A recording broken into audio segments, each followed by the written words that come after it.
So what is social crisis? First of all आप introduction देंगे and इसका meaning last line में mention है. इट इज़ अ टर्म और it is a term meaning A testing time और emergency event. इतना meaning में लिखने से चलेगा एंड डेफिनेशन इसका है. ठीक है. So social crisis is the crisis which hampers the social life. That means आपके लाइफ में जो भी प्रॉब्लम्स आ रही है ना, तो that problems create one kind of barrier for you और for your growth. So that point is called social crisis. कोई भी एक वर्क, अगर कोई भी चीज हो रहा है आपके साथ, that is called event. Okay. ऐसा नहीं है कोई मैरिज सेरेमनी है या फिर कोई बर्थडे फंक्शन हो रहा है, किसी का पार्टी हो रहा है, कुछ भी हो रहा है, तो उसको ही हम ओनली इवेंट बोलेंगे. या फिर कोई लीडर आ रहे हैं तो उनके लिए कोई भी सेलिब्रेशन चल रहा है, तो वो सिर्फ इवेंट नहीं होता. इवेंट जो वर्क आपके लाइफ के साथ रिलेटेबल है एंड जो कि आपको डिफरेंट सिचुएशंस में डालता है, that is called event. Okay, the social crisis is the crisis which hampers the social life of an individual. Social crisis means कुछ चीजों में कमी.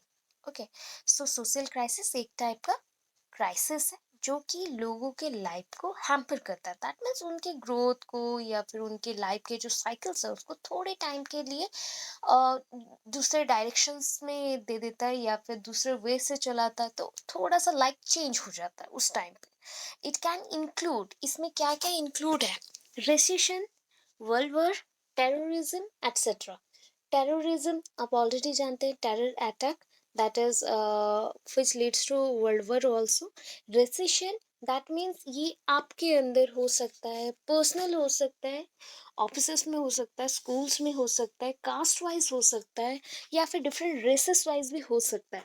तो डिफरेंट थिंग्स को यहाँ पे क्राइसिस बोला गया. जो भी आप फील करते हैं उसके बेसिस पे जो लैक हो गया, दैट मीन्स आप चाहते थे in your childhood, you had think that you dreamed as to be a doctor.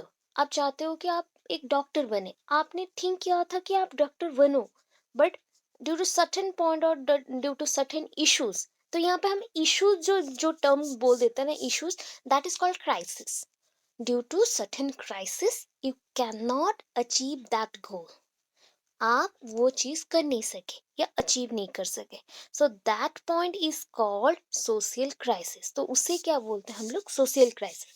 Because we are social being and living in a society, living in a family, and we have definite community with a proper group, proper class, proper language, etc. So we are mentioned as social being and our crisis is mentioned as social crisis, right? तो इस वजह से इसको बोला जाता है social crisis. अब इस सोशल क्राइसिस का अगर मीनिंग देखते हैं, so it is a term meaning A testing time और इमरजेंसी इवेंट. ये लाइफ में कभी भी हो सकता है. सो दैट इज कॉल्ड इमरजेंसी. जब भी एम्बुलेंस आता है इमरजेंसी में आता है, या फिर कहीं पे कुछ हो गया है प्रॉब्लम, तो डॉक्टर इमरजेंसी कॉल के थ्रू ही आता है. सो या फिर कहीं पे पुलिस आना हो या फिर मर्डर हो गया तो पुलिस आएंगे, इमरजेंसी केसेस में ही आते हैं. सो that is called emergency event. कोई काम में इमरजेंसी है, कोई एक सडन प्रॉब्लम हो गया, वो आप होगा बोल के आपको नहीं पता था, या फिर वो प्रॉब्लम कोई चीज़ की वजह से हो रहा वो भी नहीं पता आपको, सडनली हो गया. सो that is called emergency event. और इसको और क्या बोल सकते हैं? एक टेस्टिंग टाइम. दैट मीन्स आप पूरे टाइम को ऑब्जर्व कर रहे हैं, बट जहाँ पे आपका ऑब्जर्वेशन बिगड़ गया, आप क्या करेंगे? फेस करेंगे बहुत सारे लैकिज्म को. दैट मीन्स आप में कमियां आने लगेंगे, एंड दैट इज कॉल्ड वक्त बदल रहा है या फिर वक्त से आपका लाइफ बदल गया. That is called a testing time. Okay, then definition में चलते हैं. क्राइसिस इज द सिचुएशन, ये वन काइंड ऑफ सिचुएशन है. Situation of complex system. कौन सा कॉम्प्लेक्स सिस्टम? कहाँ पे आप रहते हैं? सोसाइटी में. तो सोसाइटी में सबसे छोटा कंसेप्ट होता है फैमिली. बिकॉज फैमिली ऐसा वर्ड है जहाँ पे फैमिलियर जो पर्सन्स हैं, आपसे जो रिलेटेबल पर्सन्स हैं, ब्लड रिलेशनशिप कैरी करते हैं, वही पर्सन्स रहते हैं, तो वहाँ से कम्प्लेक्सिटी स्टार्ट होता है. That complexity again expand their ranges up to the community or society or nation level. जैसे जैसे आप ऊपर जाएंगे वैसे ही ये complexity increase होता रहेगा, वैसे ही problems और ज़्यादा बढ़ते रहेंगे. So when the system functions poorly an immediate decision is necessary. तो आप क्या करते हैं जब भी कोई प्रॉब्लम में फंसते हैं, आइदर ये करूँ कि वो करूँ, तो ये थिंक करना या फिर सटन पॉइंट में डिसीजन लेना ये बहुत डिफिकल्ट थिंग होता है. अगर decision without any decision we start our function और without any decision we take a definite period और definite stay for some period, then क्या होगा, कुछ टाइम के लिए हमने ये स्टेप को ले लिया, ठीक है, मुझे इस रास्ते से जाना नहीं है, बट मैंने कुछ टाइम के लिए ले लिया because we are risk taker, हम रिस्क ले सकते हैं, ऐसा सोच के हमने ले लिया. सो जैसे ही ले लिया वो प्रॉब्लम और ज़्यादा बढ़ गई एंड प्रॉब्लम आपके लाइफ को डिसफंक्शन भी कर सकती है. So certain situation which dysfunction your life और your everything, that is called social crisis. Okay, crisis is a complex system. So यहाँ पे देखिए 4 ऑप्शंस हैं. जो पॉइंट्स आपने ऊपर में पढ़ा वो 4 पॉइंट्स को 4-5 जो लाइंस थे उससे ये पॉइंट्स को एक्सट्रैक्ट किए गए. First, situation of a complex system, simple system do not enter crisis. अच्छा, एक complex system complexity, that means आप कॉम्प्लेक्स सिस्टम मत थिंक करिए, कॉम्प्लेक्सिटी सोचिए. एक सिंपल सिस्टम में भी, सिंपल ऑर्गेनाइजेशन में भी अगर थोड़ा कॉम्प्लेक्सिटी आता है तो वो क्राइसिस में जाएगा क्या? नहीं जाएगा, बिकॉज वो इतना सिंपल है या सिंपलिसिटी के साथ वो ऑर्गेनाइजेशन बना है तो फटाफट वो सॉल्व कर लेगा. So do not enter crisis. We can speak about a crisis of moral values. वहाँ पे क्या क्या क्राइसिस हो सकता है सिंपल सिस्टम में? कम्प्लेक्सिटी विथ सिंपल सिस्टम और कम्प्लेक्सिटी ऑन सिंपल सिस्टम. क्या होगा अगर एक के ऊपर और एक सिस्टम आ गया, कम्प्लेक्सिटी आ गया, तो नॉर्मली क्राइसिस होगा मोरल वैल्यूज का एंड इकोनॉमिकल और पॉलिटिकल. यहाँ पे मोटर क्राइसिस नहीं होगा, दैट मीन्स ये नहीं है कि ये सिस्टम चलेगा नहीं, मूव तो करते ही रहेगा, that system should be movable, but economical, political and moral values crisis should be there. उसके साथ ये सारे इंक्लूड हो जाएंगे इफ ए सिंपल सिस्टम है. For function this system still functions but doesn't break down. अच्छा, कोई सिस्टम बहुत ही वीक हो गया, सपोज थिंक कर लीजिए आपके लाइफ का जो प्रोग्रेस था कुछ टाइम के लिए स्लोज डाउन हो गया, स्लोज डाउन हुआ है, बंद नहीं हुआ है, डिस्फंक्शन नहीं हो गया, डजंट ब्रेक डाउन. आपका जो प्रोसेस चल रहा था, साइकिल चल रहा था, वो ब्रेक डाउन नहीं हुआ है, ओनली स्लोज डाउन हुआ है, दैट मीन्स धीरे चल रहा है. Okay. Then next, an immediate decision is necessary to stop the further disintegration of the system. अगर कोई इंसान, कोई पर्सन वाइज थिंक करेंगे तो फटाफट समझ जाएंगे.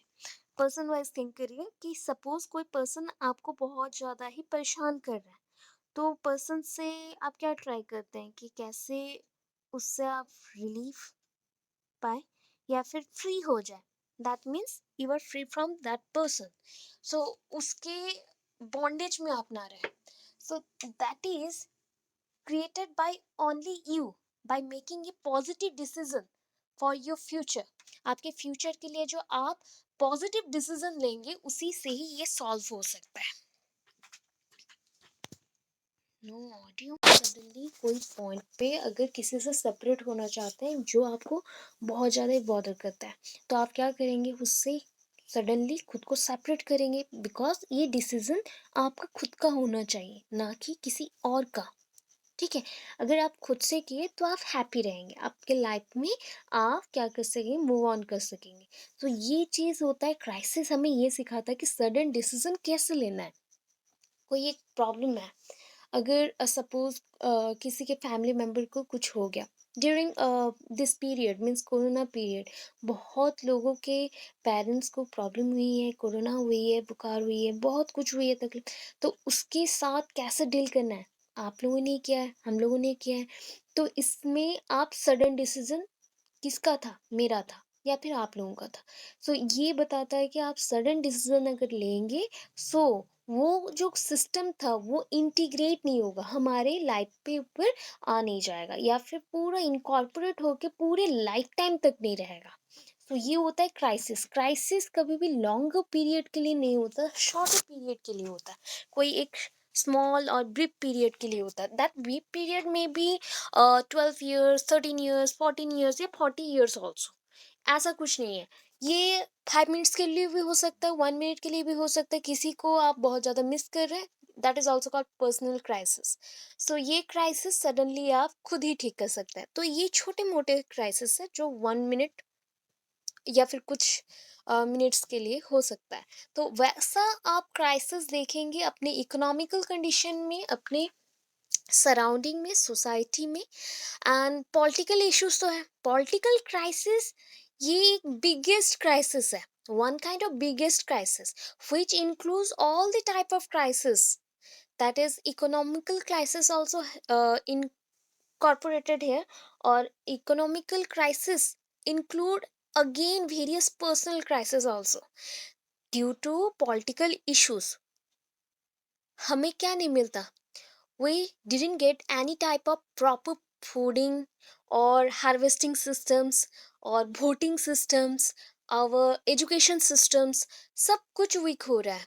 For this crisis every field में हो रही है। तो political crisis is the biggest crisis। ठीक है।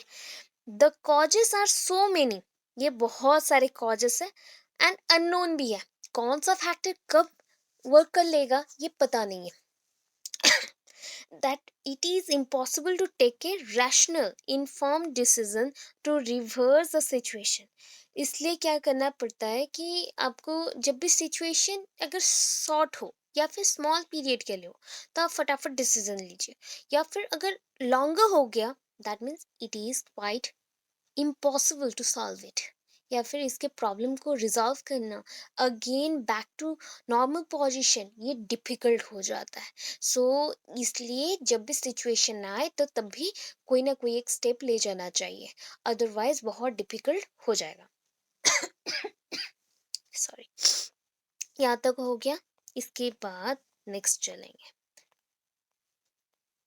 यहाँ पे यहाँ पे कुछ पॉइंट्स हैं, इसको लिखना है। तो पेज नंबर आपका कितना है, पेज नंबर 45। ठीक है, डायरेक्ट वहां से आपको 145 में आना है। So what is economical crisis, ये लिखेंगे और इकोनॉमिक क्राइसिस मेंशन करेंगे। Economic crisis sometimes known as financial crisis. Then उसके बाद पर्सनल क्राइसिस, थोड़े थोड़े से ओनली डिस्क्रिप्शंस देंगे छोटे छोटे पॉइंट्स में। So an economic crisis is a sharp transition to a recession. Economical crisis क्या होता है ना, सारे पर्सन्स को होता है, ऐसा नहीं है। जो दैट मीन्स जो बहुत इनकम भी करते हैं ना, उनको भी इकोनॉमिकल क्राइसिस है, हमें भी है, जो स्लम एरियाज में है उन्हें भी है। सो ये ग्रुपिज्म क्रिएट करता है, ग्रुपिज्म क्रिएट करता है। एंड ये वन काइंड ऑफ ट्रांजिशन है। आपका कभी भी स्टेट ऑफ लाइफ चेंज हो सकता है। जो आपका लाइफ का स्टेट है, दैट मीन्स आप जिस सिचुएशन में हैं वो सिचुएशन कभी भी चेंज हो सकता है। So an economic crisis is a sharp transition to a recession. See for example 1994 economic crisis in Mexico. अगर आप देखना चाहते हैं कि इकोनॉमिक क्राइसिस कहाँ कहाँ हुआ है एंड कैसे हुआ है, सो आप एग्जाम्पल देख सकते हैं किसका, मैक्सिको में इकोनॉमिक क्राइसिस हुआ था।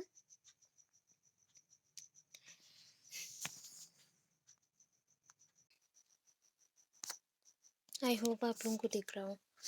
सो an economic crisis is a sharp transition to a recession. So example के तौर पे आप लोग लिख सकते हो, example 1994 economic crisis in Mexico. यहाँ तक खत्म करना है, एंड करना है। यहाँ पे इस पॉइंट को एंड करना है, इतने सारे एग्जाम्पल्स नहीं देने हैं, एग्जाम्पल्स बहुत सारे हैं। अर्जेंटीना और अर्जेंटाइन इकोनॉमिक क्राइसिस, जो अर्जेंटीना है वही है Argentine economic crisis 1994 2009 to 2002, South American Economic Crisis 2002. So any one examples आप दे सकते हैं, ठीक है। फिर यहाँ से स्टार्ट करना है, ये फाइनेंशियल क्राइसिस से, ये फाइनेंशियल क्राइसिस से अगेन स्टार्ट करना है। ये फाइनेंशियल क्राइसिस में भी ए बैंकिंग क्राइसिस और करेंसी क्राइसिस। अच्छा, कोई भी कंट्री में सडनली अगर करेंसी चेंज हो जाए, या करेंसी जो भी थे, जस्ट लाइक हमारे कंट्री में हुआ था नोटबंदी, सो वही है। सडनली अगर बंद हो जाए तो बहुत सारे क्राइसिस आते हैं। सो हम कहीं भी जाते हैं तो हमें कुछ खरीदने के लिए भी पैसे नहीं मिलते, ये इश्यूज होते हैं। सो ये फाइनेंशियल क्राइसिस में भी बैंकिंग क्राइसिस और करेंसी क्राइसिस, ये करेंसी क्राइसिस अगेन जेनरेट होता है during the disaster problem. Disaster हो गया, एन एनवायरमेंटल, कोई भी डिजास्टर जस्ट लाइक फ्लड हो गया, या फिर टॉर्नेडो हो गया, जस्ट लाइक हैरिकेन्स आते हैं वो सारे हो गए, या फिर ऐसे जो लो प्रेशर होता है एंड बहुत बारिश हुआ।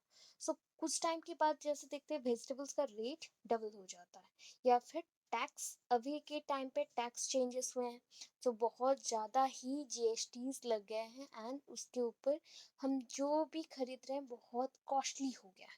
तो ये सारे लीड करते हैं करेंसी क्राइसिस को।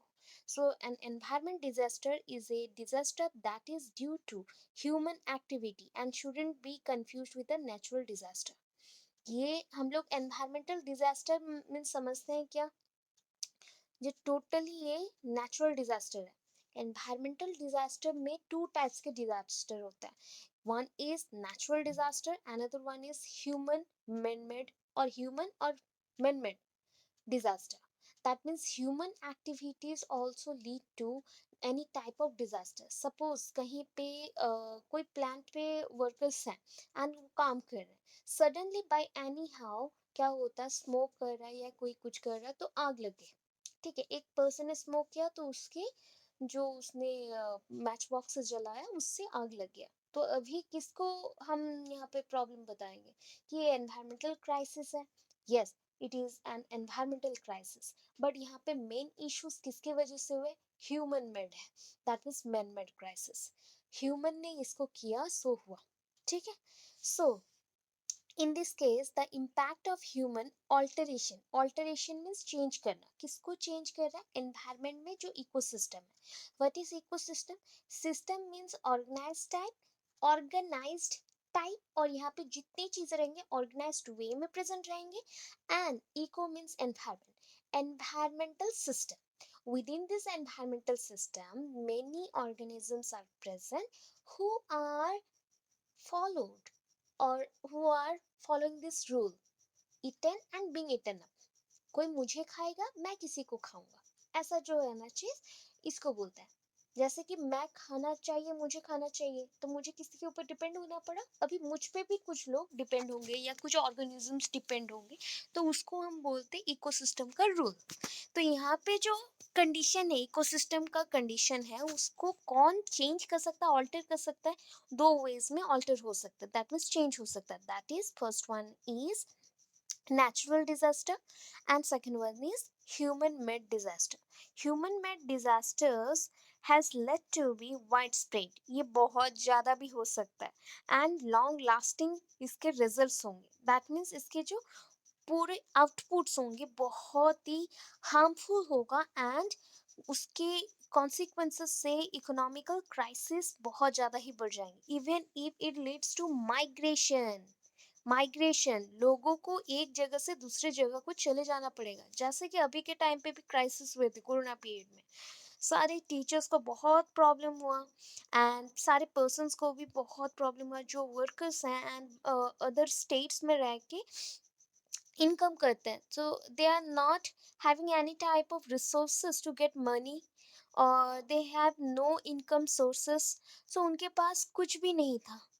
सो वो रिटर्न आने लगे, तो रिटर्न भी जब आए तो इधर से जितने स्टेट्स थे वो ब्लॉक कर दिए, सो कुछ लोग मारे भी गए थे। तो दैट इज किसके वजह से ये हुआ, it is not a natural disaster, it is an human, sorry, it is a man made disaster.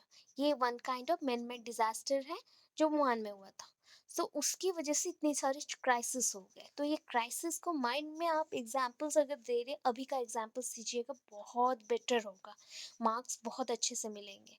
जो भी अभी का एग्जाम्पल देगा मीन्स कोरोना पीरियड या लोगों को देख के जो फाइनेंशियल क्राइसिस हुआ, सो हम में से बहुत लोगों ने इसको फील भी किया होगा कि कैसे क्राइसिस हुआ।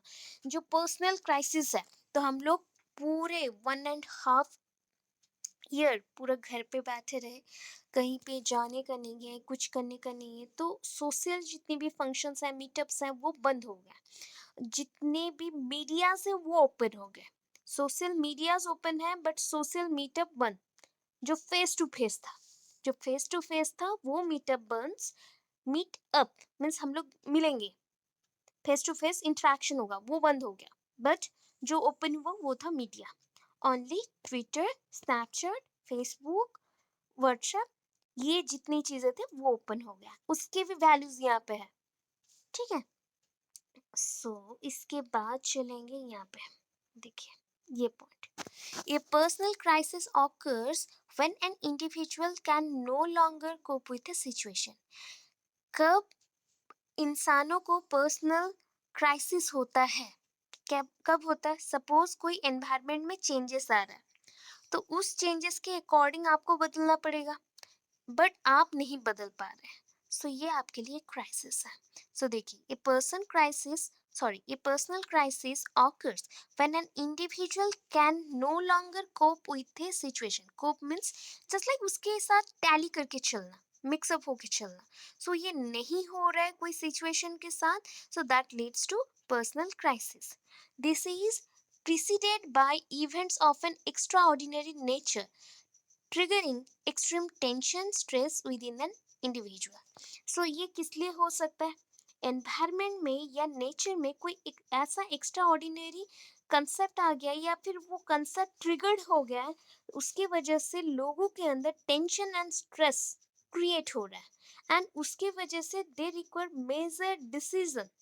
कोई भी सिचुएशन को चेंज करने के लिए डिसीजन चाहिए, एक्शन टू रिजॉल्व इट। कोई एक ऐसा वर्क करना पड़ेगा जिसके थ्रू ये सारे सॉल्व हो सके। So crisis can be triggered by a wide range of situation, including but not limited to extreme weather condition, sudden change in employment state, medical emergencies, long-term illness, or social or familial turmoil. ऐसा कोई भी condition हो सकता है जो कि suddenly आपको bound कर दे डिसीजन लेने के लिए, बट कुछ कुछ कंडीशन में ये नहीं होगा। जैसे कि अगर वेदर कंडीशन चेंज होता है, ये पर्सनल क्राइसिस नहीं होगा। या फिर सडन चेंज इन एम्प्लॉयमेंट, आपका पोजीशन शिफ्ट हो गया, दैट मीन्स आप कहीं पे टीचर थे बट आपका पोजीशन लेक्चरर हो गया, फिर प्रोफेसर हो गया, दैट मीन्स ये पॉजिटिव वे में चला। तो ये सिचुएशन आपको हैम्पर इतना ज़्यादा पर्सनल क्राइसिस नहीं डालेगा, बिकॉज इसमें भी आपका लाइफ एक वे से चल रहा है, बट प्रॉब्लम्स हल्के फुल्के हैं जो सॉल्व आप कर सकते हैं, बहुत बड़ी प्रॉब्लम्स नहीं है। मेडिकल इमरजेंसीज की वजह से बहुत लोग एक साथ तो मारे नहीं जा सकते, एक एक पर्सन मर सकता है। अगर ये प्रॉब्लम उसको हेल्थ वाइज हो, दैट मीन्स उनको कोई डिजीज हो। अगर ये पूरे पर्सन्स जो भी सोसाइटी में है, दैट मीन्स 100 200 पर्सन्स को एट ए डे मारता, so that leads to personal crisis, and it is one kind of environmental disaster problem और डिजास्टर क्राइसिस। तो वो एनवायरमेंटल क्राइसिस होता है, क्योंकि वो मेजोरिटी में सारे लोगों को मार रहा है। ओके, सो इसके बाद लॉन्ग टर्म इलनेस, आप बहुत ज़्यादा ही बीमार हैं बहुत दिनों के लिए, तो क्या होगा? कुछ दिनों तक आपको प्रॉब्लम होगा, बट आप उसको रिजॉल्व कर लेंगे, सॉल्व हो जाएगा, फटाफट सॉल्व हो जाएगा। या फिर सोशल और फेमिलियल टर्मोइल, जो झगड़े होते हैं, दंगे होते हैं, उसको भी सॉल्व किया जा सकता है। बट नेचुरल डिजास्टर आ गया, जस्ट लाइक कोरोना। कोरोना अभी आया था 1.5 मंथ हो गया, सॉरी 1.5 ईयर हो गया, एंड वो जैसे ही गया नहीं उससे पहले ओमिक्रॉन आ गया। सो ये प्रॉब्लम रह ही जाएगा, इसको आप सॉल्व नहीं कर सकते, इसको जाने के लिए बहुत टाइम चाहिए। So changes which is leaded by, किसके थ्रू हुआ? किसके थ्रू हुआ? जो भी नेचुरल वे से हुआ, that means environmental but human made और man made disaster. So that disaster create environmental crisis and which leads to economical or financial crisis and somehow personal crisis also. But any type of shifting in your life, that is not called personal crisis. Person wise आपको थोड़े बहुत अगर problem होते हैं तो वो crisis नहीं है, उसको आप सॉल्व कर सकते हैं. अच्छा, जैसे कि आप चैटिंग कर रहे हैं एंड मैसेज नहीं आया तो ये क्राइसिस नहीं है, ये सॉल्व हो सकता है. अगर आप एग्जाम्स देने गए एंड एग्जाम में प्रॉब्लम हो गया तो वो एग्जाम का कुछ तो सोल्यूशन होगा, कोई तो आप सॉल्यूशन निकाल सकते हैं. बट उसके लिए क्या है, कुछ कुछ एग्जाम्स ऐसे होते हैं जो पूरे लाइफ को बदल देता है. सो दैट इज पर्सनल क्राइसिस. उसमें हम एग्जाम्पल देख सकते हैं एक्सट्रीम केसेस में, बट नॉर्मल एग्जाम्स में हम नहीं लेंगे, जैसे कि टेस्ट और प्री टेस्ट ओरल एग्जामिनेशन, ये सब में नहीं चाहिए. ये सारे क्राइसिस में नहीं आएंगे, पर्सनल क्राइसिस में. देन नेक्स्ट चलेंगे. तो यहाँ पे और कुछ नहीं लिखना है. यहाँ पे देखिए मैंने हेडिंग दे दिया है, हेडिंग को मेंशन करते हुए चलेगा. जो पॉइंट्स मार्क नहीं है इससे पहले तो उसको मत लिखिएगा, जहाँ से टिक है वहां से स्टार्ट करिएगा. Internal crisis factor, that means अभी तो आपने जो जो पढ़ा that is the external external factors. But internal factors में क्या क्या हो सकता है? That is in order to aid someone in crisis it is crucial to be able to identify the sign that indicate they are undergoing our internal conflict and internal conflict. अच्छा, आप किसी को भी देख के बता सकते हैं क्या उनके अंदर कौन से झगड़े चल रहे हैं या फिर कौन सा प्रॉब्लम है?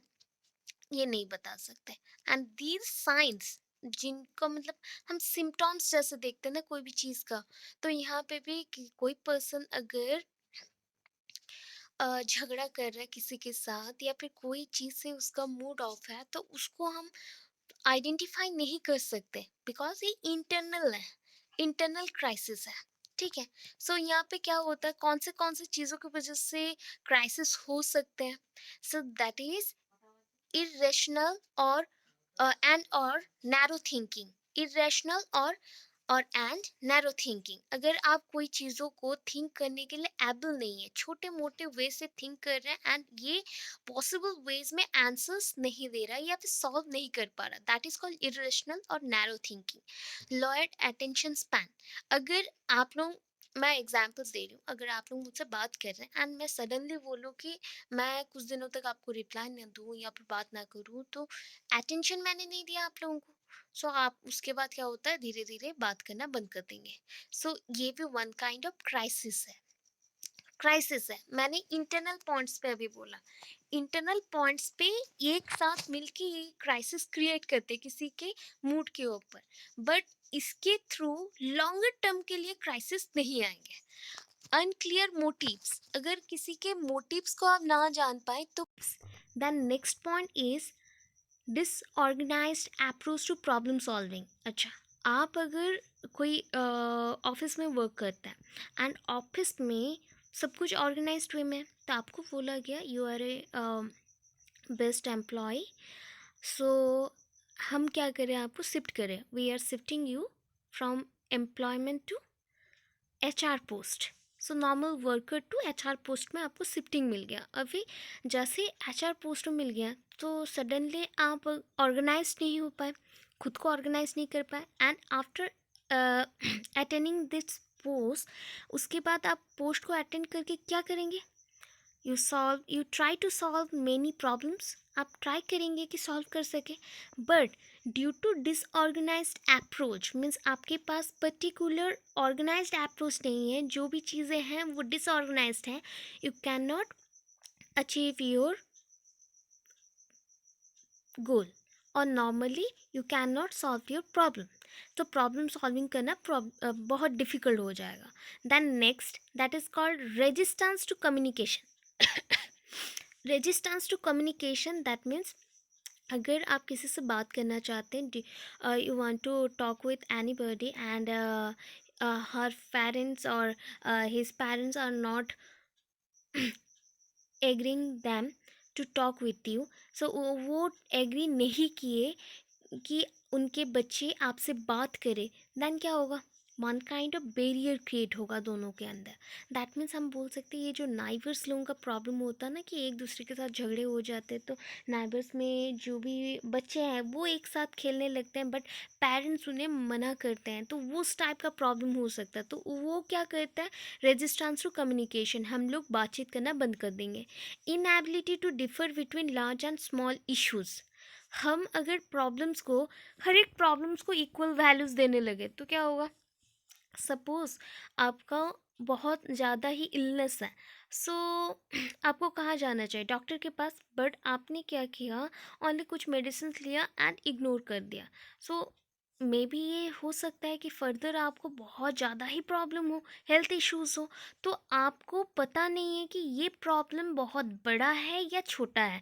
So you are not able और inability to differ between the large and small issues, तो ये प्रॉब्लम हो सकता है। लास्ट, चेंज और ऑल्टरेशन टू सोशल नेटवर्क, अगर आप चाहते हैं, सपोज आप बहुत दिनों तक फेसबुक में है एंड आपके बहुत फॉलोअर्स हैं एंड बहुत अच्छा वर्क आप करते हैं, but suddenly due to any kind of pressure आपने क्या किया, यू लेफ्ट दैट ग्रुप, आपने वो ग्रुप को छोड़ दिया एंड फेसबुक को भी छोड़ दिया।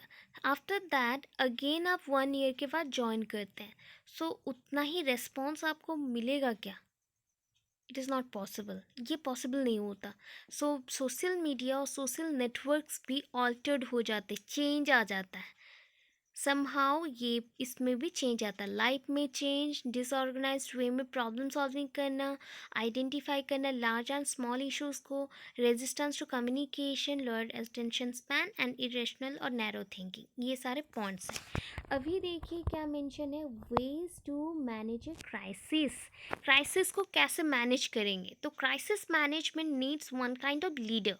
सो एक भी ऑर्गेनाइजेशन में जो जो प्रॉब्लम हो उसको सॉल्व कौन करेगा, सो that is solve by any leader, ठीक है, जिसके पास which person or which person need some ability to give their different rights, सबको जैसे वो राइट्स दे सके, to give them particular ways to solve their problems और give direction to them, so they can achieve their goals. So हमारे ऊपर अगर कोई लीडर रहेगा तो वो क्या करेगा, क्राइसिस को वो मैनेजमेंट करने के लिए, मैनेज करने के लिए हमें ऑर्गेनाइज्ड वे में अरेंज करेगा, जो भी इश्यूज है उसको सॉल्व करेगा एंड फर्दर क्या करेगा, हमें डायरेक्ट करेगा कि हम अचीव कर लें अपने गोल्स को, राइट।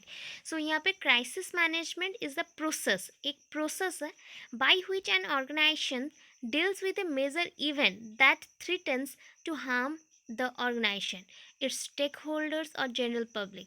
अच्छा, क्राइसिस मैनेजमेंट ना वन काइंड ऑफ प्रोसेस है जिसके थ्रू एक ऑर्गेनाइजेशन क्या कर सकता है, किसके साथ डील कर सकता है, वो डील कर सकता है जो भी इवेंट्स हैं, दैट मीन्स डिप्लोमेटिक सिचुएशन नहीं बोलूँगी यहाँ पे, प्रॉब्लमेटिक सिचुएशन आएगा।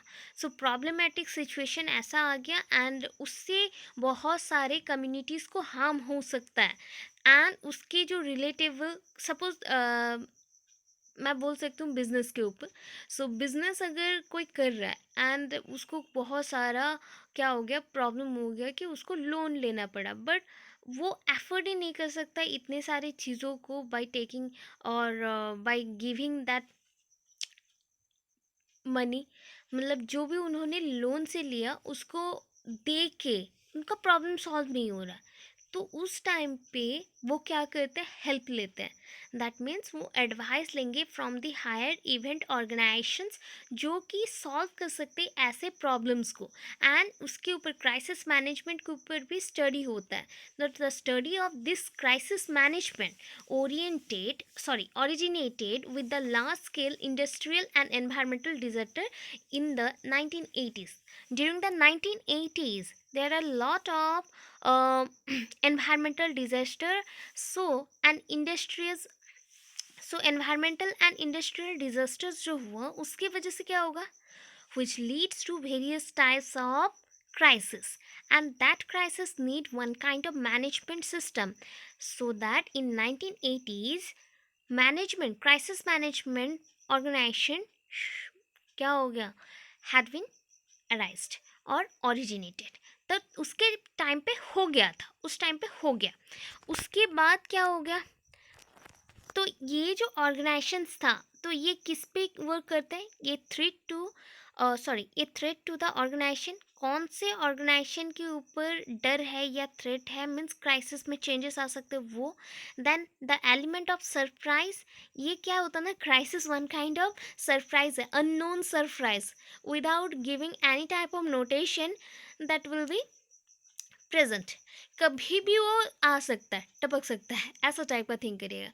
सो ये the element of surprise. And lastly, in crisis we have to take a small decision within a small period, एक छोटा डिसीजन हमें लेना पड़ता है फटाफट, जैसे फर्दर हम वर्क कर सके। तो यहाँ तक आप मेंशन करेंगे। उसके बाद नेक्स्ट आप जाएंगे कहाँ पे, ये ये लीडरशिप वाला पॉइंट आपको नहीं लिखना है, बिकॉज वो लीडरशिप ऐसे नहीं चाहिए, बिकॉज क्राइसिस मैनेजमेंट में ऑलवेज रहता है कि लीडर जो रहता है वो मैनेज करते हैं। ऑलरेडी आपने मेंशन कर दिया है कि क्यों क्राइसिस मैनेजमेंट होता है या फिर मैनेजमेंट 1980s में आया। Okay, after that, sudden crisis. There are two types of crisis again on the basis of the organization's point. ये जो organizations था उसके point के हिसाब से दो टाइप के crisis होता है। One is the sudden crisis. Sudden crisis क्या है? Without getting any type of notification, without getting any type of warning, आपको कोई भी crisis मिल गया, suddenly आपका situation खराब हो गया, that is called sudden crisis. So sudden crisis are circumstances, one kind of बोल सकती हूँ मैं, मेरा surrounding और मेरा हालत, that means हिंदी में बोला जाए अवस्था, state, circumstances. So जैसे आपके surrounding में एलिमेंट्स हैं या फिर कुछ पॉइंट्स हैं, आप जहाँ जॉब करते हैं, पर्सन्स जो भी हैं, वो सब आपको कोई भी वार्निंग प्रोवाइड नहीं करेंगे एंड सडनली आपके लाइफ में प्रॉब्लम क्रिएट करेंगे। सो that is called sudden crisis. So sudden crisis में क्या होता है ना कि सिचुएशन को हम यहाँ पे प्रॉब्लम बताते हैं कि सिचुएशन ही यहाँ पे ख़राब है, ना कि लीडर्स ख़राब है।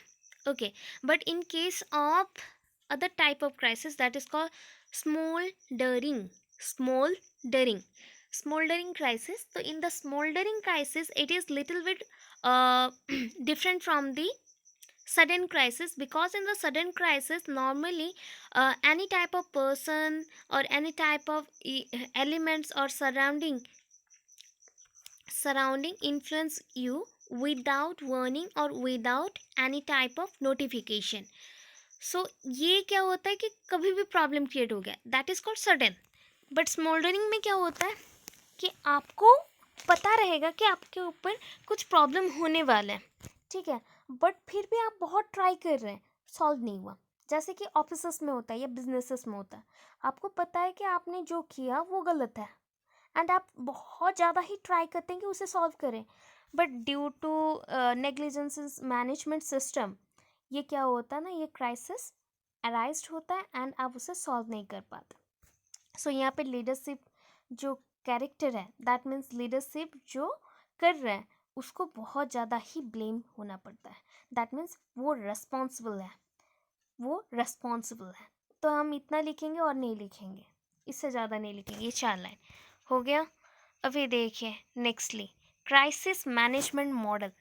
अभी क्राइसिस मैनेजमेंट के लिए ना ये पॉइंट आपको नहीं चाहिए, तो यहाँ पे जो 3 पेजेस हैं वहाँ से स्टार्ट करना है। तो मैं नॉर्मली बताती हूँ क्राइसिस मैनेजमेंट मॉडल में सबसे फर्स्ट क्या करना है कि कौन सा जगह पे प्रॉब्लम है। जस्ट लाइक थिंक करेगा you are a doctor, manager also manage all these things, so managers also think like a doctor, teachers also think like a doctor, normal persons also think like a doctor. They are the normal persons and they think that this problem is just like one kind of new situation, and you can handle it with a proper elements, proper strategy or proper using elements. अगर हमें कोई new situation मिला and ये new situation बहुत ही problematic है, तो आप उसे क्या करेंगे, पहले डायग्नाइज करेंगे। तो the diagnosis of the impending trouble, आपके लाइफ में जो ट्रबल है, डेंजर है, सिग्नल्स आपको मिला, उसको पहले आप क्या करेंगे, देखेंगे, परखेंगे कि क्या हो रहा है। उसके बाद second step, choosing appropriate turn around strategy, यहाँ पे टर्न अराउंड नहीं है, एक साथ लिखा गया है टर्न अराउंड स्ट्रैटेजी। अगर आपको बहुत सारे स्ट्रैटेजी मिले, जैसे होता है ना लाइफ लाइन्स, हाँ, आप क्या करते हैं, यहाँ पे हम इससे पूछेंगे तो ये प्रॉब्लम सॉल्व हो गया। तो वैसे ही स्ट्रैटेजी भी होते हैं one one kind of path और स्टेप्स, जिसको आप फॉलो करें तो ये सॉल्व हो सकता है। सो उसके लिए आप चूज़ करेंगे कौन सा बेटर होगा strategy. Implementation of the change process and it's monitoring. Implementation करेंगे, जो चीज़ को आपने थोड़ा सा जगह में चेंज करके दिखाया कि इतना हो सकता है, तो हम उसको चेंज करेंगे पूरे मेरे ऑर्गेनाइजेशंस में, दैट मीन्स आपके ऑर्गेनाइजेशंस में, एंड उसको मॉनिटर करने को स्टार्ट करेंगे। तो ये 3 पॉइंट्स को आपको जैसे भी लिखना है। इसके बाद आता है ना point wise crisis management planning, तो आपको एक एक लाइन पे लिखते जाना है। Crisis management planning deals with the providing the best response to a crisis. Crisis management में क्या किया जाता है, पहले तो डायग्नाइज पॉइंट से थिंक करेंगे। सो आपको जिस पॉइंट पे क्राइसिस है तो उसको हम सॉल्व करने के लिए यहाँ पे प्लान बनाएंगे। Then crisis leadership. So leadership क्या होता है, crisis leadership research concludes that, मतलब लीडरशिप के ऊपर जो क्राइसिस लीडरशिप ये टर्म्स के ऊपर जो रिसर्च हुआ ना, उसमें बताया गया है कि leadership action in crisis reflects the competency of an organisation. Means एक ऑर्गेनाइजेशन में कितना है और कितना खराब हो गया, या फिर उसी जितने बचे पॉइंट से अगेन हम स्टार्ट करें, ये कौन कर सकता है, ओनली आपका लीडर कर सकता है। तो लीडर ऑल टाइप ऑफ के रिजल्ट्स को शो करता है एंड जितने पॉसिबिलिटीज़ में हो सके वो क्या करता है, क्राइसिस के जो पॉइंट्स हैं उसको निकाल के सॉल्व करने को ट्राई करता है। सो ऑलवेज एक लीडर क्या होता है, greater than the crisis point. Always वो जितना भी बड़ा क्राइसिस हो, सबसे बड़ा होता है लीडर। तो लीडर क्या क्या कर सकता है, बिल्ड कर सकता है एक environment of trust, building an environment of trust, reforming the organisations mindset. Organisations, जो भी ऑर्गेनाइजेशंस, सपोज एक ऑर्गेनाइजेशन को 10 करोड़ का क्या हो गया, घाटा हो गया। आफ्टर दैट 10 करोड़, मतलब प्रॉब्लम जो हुआ ना 10 करोड़ क्राइसिस, उसके बाद क्या होगा, organisation need support from the stakeholders, जो मेंबर्स रहते हैं उनके, उनसे वो सपोर्ट नीड करता है। But sometimes the stakeholder didn't get that point and try to resign that problem. Resign, यहाँ पे प्रॉब्लम से हमने रिजाइन दिया, because I am an normal manager और I am normal stakeholder. So मुझे इस प्रॉब्लम में नहीं फंसना, तो मैं क्या करूँगा, साइड मार दूंगा, ऐसा हो गया। सो उस टाइम पे अगर माइंडसेट ख़राब हो गया तो बहुत लोग ऐसे ही सुसाइड कर लेते हैं, मर्डर हो जाता है। तो उस चीज़ को संभालने के लिए क्या करना है, ऑर्गेनाइजेशंस के जो माइंडसेट है उसको चेंज करना है। Then third point, identifying obvious and obscure vulnerabilities of the organisation. Means आपको एक ऑर्गेनाइजेशंस में सबसे छोटे छोटे जो पॉइंट्स हैं जो होना चाहिए उसको निकालना है, एंड जो नहीं हुआ है ऑब्सक्योर उसको भी निकालना है, जो कि होने से बहुत अच्छा होता एंड नहीं हुआ तो क्या क्या प्रॉब्लम्स आए, वो सारे कुछ हमें डिटेलली आइडेंटिफाई करना है। Then fourth point, making wise and rapid decisions as well as taking courageous action. अगर हम लोग बहुत चीज़ों में वाइजली एक्शन ले, दैट मीन्स आप अपने हिसाब से सारे कामों में इन्वॉल्व होंगे एंड रैपिड डिसीजन लेंगे, हर एक एक दो चीज़ में आप क्या करेंगे, फटाफट डिसीजन लेंगे एंड वो डिसीजन बाई चांस में करेक्ट भी हो गया, तब आप में क्या होगा, करेजियस वैल्यू मीन्स करेज इंक्रीज करेगा, आप डिस्करेज नहीं होंगे, मोटिवेटेड इंस्पायर्ड हो जाएंगे। हो गया। अभी देखिए एक point, the steps of crisis management. ये जो पॉइंट्स है ना, इसको ओनली हेडिंग वाइज लिखे तो बेटर रहेगा। मीन्स आप क्या करेंगे, ये point anticipate crisis, arrow mark, then second point. तो फर्स्ट पॉइंट में जो लिखना है, आप अगर लिखना चाहते हैं तो साइड में आप एक आध लाइन लिख सकते हैं। उसमें क्या होगा, पूरे सारे पॉइंट्स बहुत ही आपको क्लमजी टाइप जो लग रहे वो सॉल्व हो जाएगी। एंटीसिपेट क्राइसिस, सो ये क्या होता है ना, मतलब कोई प्रॉब्लम आ गया है, तो उससे पहले ही खुद को प्रिपेयर रखना कि ये अगर आता तो कैसे होगा। जैसे कि अभी के टाइम पे फ्लड से बचने के लिए उड़ीसा में बहुत कुछ चल रहा है, नेट सिस्टम्स हैं, बहुत सारे चीज़ों को चेंज किया गया है। तो वो चीज़ें क्यों हैं? बिकॉज हम क्या करते हैं, क्राइसिस कम्युनिकेशन इश्यूज की वजह से जो प्रॉब्लम हो रही है, जो प्रॉब्लम लोग हमें बता नहीं पा रहे, उसके ऊपर हम पहले से ही कुछ ना कुछ करके रख रहे हैं सो दैट ये सॉल्व हो जाएगा। सो यहाँ पे क्या होगा ना, टीम ऑर्गेनाइजेशंस भी होंगे। तो यहाँ तक लिख दिए एक पॉइंट। यहाँ पे second, identify your crisis communication team. एक छोटे छोटे टीम्स बना लेंगे जहाँ पे एक सीनियर एग्जीक्यूटिव रहेगा एंड वो ऑर्गेनाइज करेगा कम्युनिकेशन जो टीम है, क्राइसिस कम्युनिकेशन टीम को। सो ये क्राइसिस कम्युनिकेशन जो टीम रहेंगे हर एक जगह जाएंगे एंड उनके इंफॉर्मेशंस को कलेक्ट करेंगे कि यहाँ पे क्राइसिस है कि नहीं, अगर है तो किस टाइप का है, वो सारे पॉइंट्स को कलेक्ट करेंगे। बस इतना लिखना है। Then third point, identify and train spokesperson. अच्छा, जैसे कि एमडी रहता है, सीईओ, एमडी, ये रहता है ना एक एक ऑर्गेनाइजेशंस में।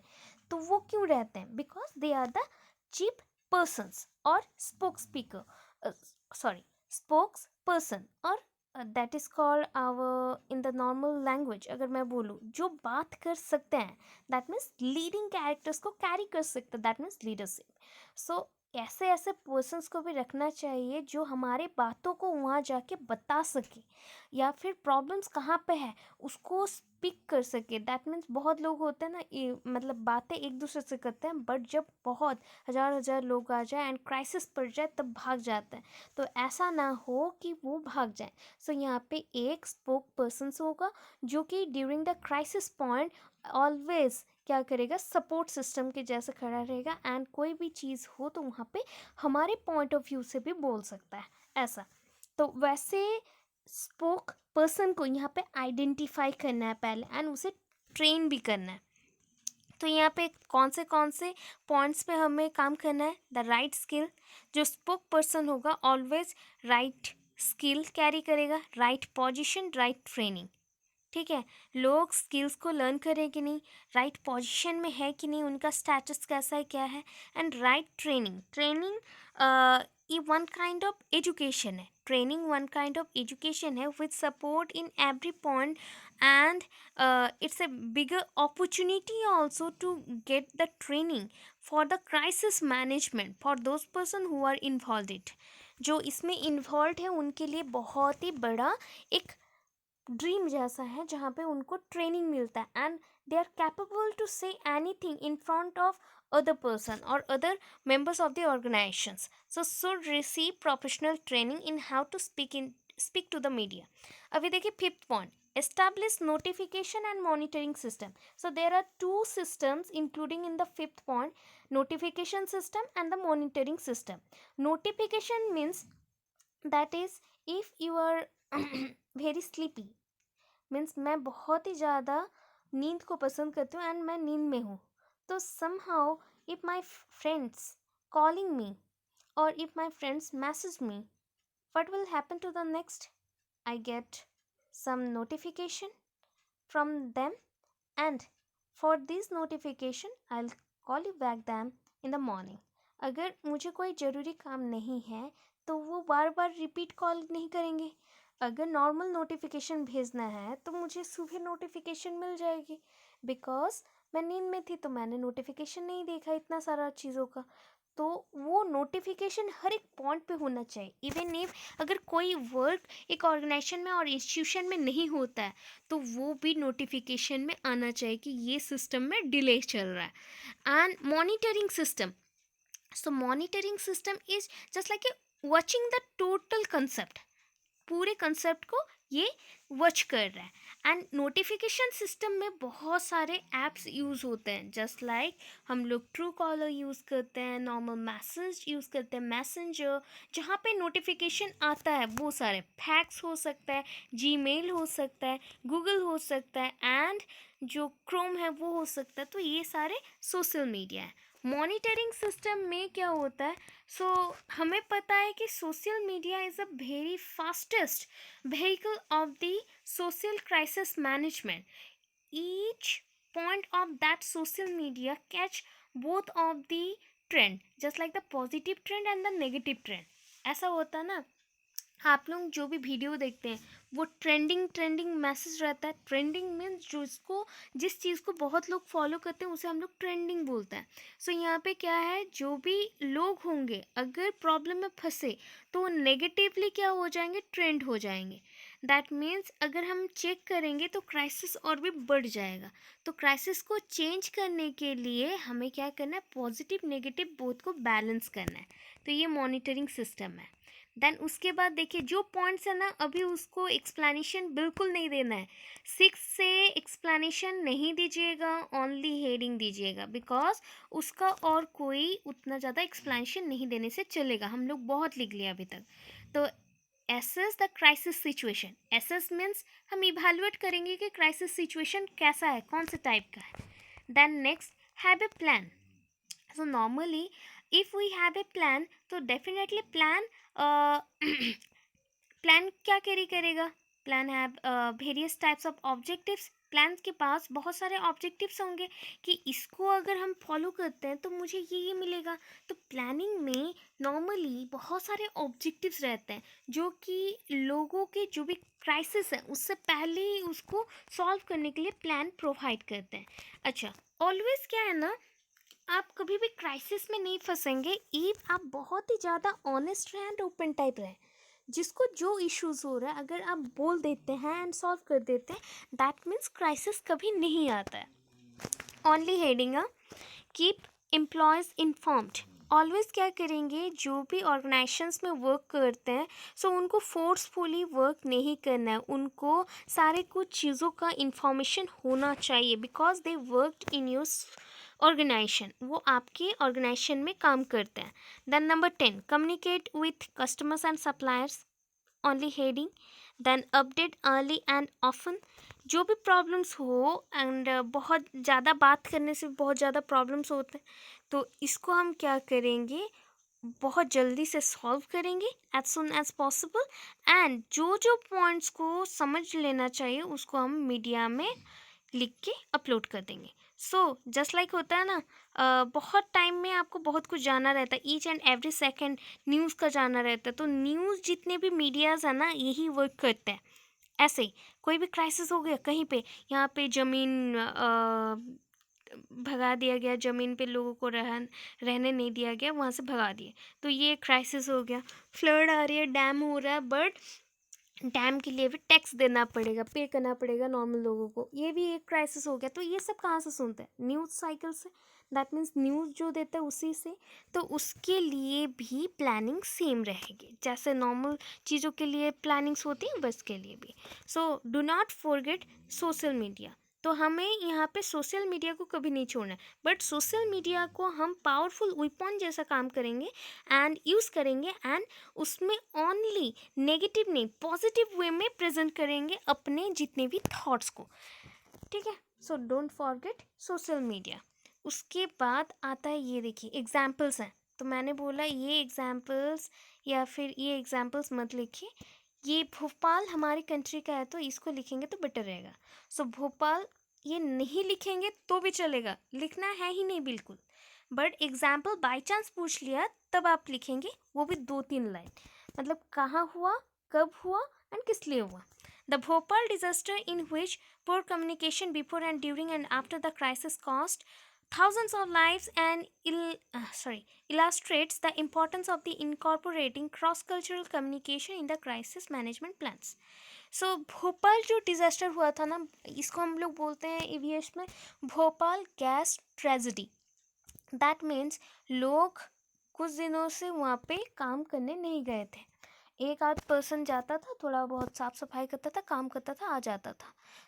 उसके बाद फिर खुलने वाला था, वहाँ पे लोग जाने वाले थे काम करने के लिए। तो जैसे ही काम करने के लिए गए तो बहुत टाइम से जो बंद था, इस वजह से एक आध गैस के जो टैंकर्स थे वो क्या हो गए, लीक्ड हो गए। एंड लीक्ड के वजह से जैसे ही कोई भी रीज़न से फायर लग गया, आग लग गया, तो फायर चारों तरफ फैल गया एक्सट्रीम वे से, एंड उसको हम कंट्रोल नहीं कर पाए बिकॉज उस टाइम पे किसी ने फ़ोन से कनेक्ट नहीं किया या फिर फायर ब्रिगेड को भी नहीं बुलाया, कुछ भी नहीं किया। सो बहुत ज़्यादा ही लोग मारे गए एंड बहुत सारा आसपास का एरिया भी बर्बाद हो गया। ये प्लान है, ये एग्जाम्पल है, ठीक है। सो यहाँ पे क्या लैक था, प्लानिंग का लैक था। बिफोर, ड्यूरिंग एंड आफ्टर जो भी क्राइसिस हुआ, वो क्राइसिस किसके वजह से हुआ, because due to lack of communication. So ये कम्युनिकेशन के लिए हो गया। So according to American universities Threat Environment Database case study 1997, local residents were not sure how to react to warnings of the potential threats from the Union Carbide plant. सो और एक case बताया जा रहा है कार्बाइड प्लांट का। सो वहाँ पे क्या किया गया कि 1997 में एक डाटाबेस केस स्टडी से ये पता चला कि वहाँ के लोगों को पता नहीं था कि अगर कार्बाइड प्लांट्स बनाए गए तो वहाँ से जो भी कार्बाइड्स लिखेंगे मीन्स हार्मफुल गैसेस, वो लोगों को कितना हार्म करेंगे। तो this are the extreme examples. यहाँ पे कैसे मैनेजमेंट बहुत वीक था, लोग समझ ही नहीं पाए। इतना करेंगे, एक एग्जाम्पल दीजिएगा, मैनेजमेंट प्लान्स तक लिखिएगा, जो फर्स्ट से लेके थर्ड लाइन में, थर्ड लाइन के बाद जो कंप्लीट हुआ, थर्ड लाइन जहाँ पे कंप्लीट हुआ प्लान्स तक है, वो दे सकते हैं। या फिर ये जो आपने पढ़ा अभी, according to American university stable and trade environmental database case study, ये जो पढ़े इसका दे सकते हैं, और ज़्यादा नहीं देना है बिकॉज यहाँ पे 2-3 एग्जाम्पल्स और दिए गए हैं तो उसको नहीं देना है, ठीक है। सो इसको यहाँ तक रख के आपको छोड़ देना है।